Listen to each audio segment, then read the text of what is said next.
পবিত্র ঈদে পরিবারের সদস্যরা অভিভাবকদের কাছে এটা আশা করেন যে এই পবিত্র ঈদে যে অভিভাবকের কাছ থেকে একটা ঈদ সামগ্রী একটা কিছু পাবে, এরকম কিছু একটা আশা করে। তো আসলে সত্যি কথা বলতে আমার এলাকাটাকে আমার একটা পরিবার মনে করি, যার কারণে যখনই আমি ঈদের একটা পোশাক কিনতে যাই তখন চিন্তা করি যে আমার এলাকার আমার যে পরিবারটা আছে এই পরিবারদের জন্য একটা পোশাক আমার নিতে হবে। আর এলাকার যেই মানুষগুলি আছে এই মানুষগুলিও আশা করে যে রবিউল্লাহ ভাই যদি আসেন তাহলে নিশ্চয়ই উনি আমাদের জন্য একটা পোশাক নিয়ে আসবেন। সেই আশা থেকেই আসলে এই অভিব্যক্তি থেকেই আমার আজকের এই কর্মকাণ্ড। আমি আমার এলাকার এই মানুষগুলিকে আমার পরিবারের সদস্য মনে করি, তাই আমার পরিবারের সন্তানদের জন্য যেরকম ঈদে আমি একটা পোশাক কিনি, আমি তাদের জন্য এরকম একটা পোশাক নিয়ে আসি।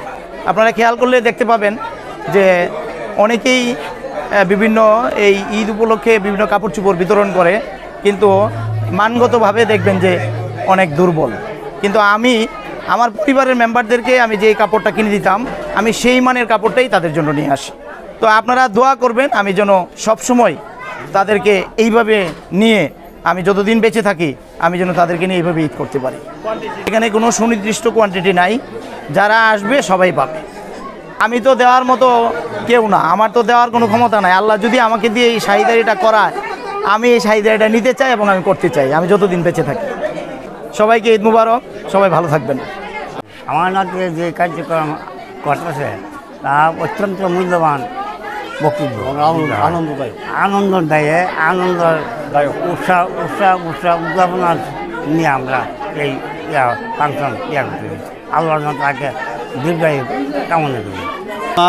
দীর্ঘদিন যাবৎ এই যে প্রচলনটা এটা চালিয়ে আসছে, এই জন্য আমরা ওনার সকলের পক্ষ থেকে আমরা ধন্যবাদ এবং মোবারকবাদ। আমিও দীর্ঘদিন মানুষের পাশে থাকার চেষ্টা চালাই গেছি, ওখানেও আছি। তো আমার পুলা যেমন এইভাবে দোয়া করবেন, সবসময় এটা চালাই যাইতে পারে সুন্দরভাবে, এইটার জন্য দোয়া করবেন।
ছোট বাচ্চা পাবে না,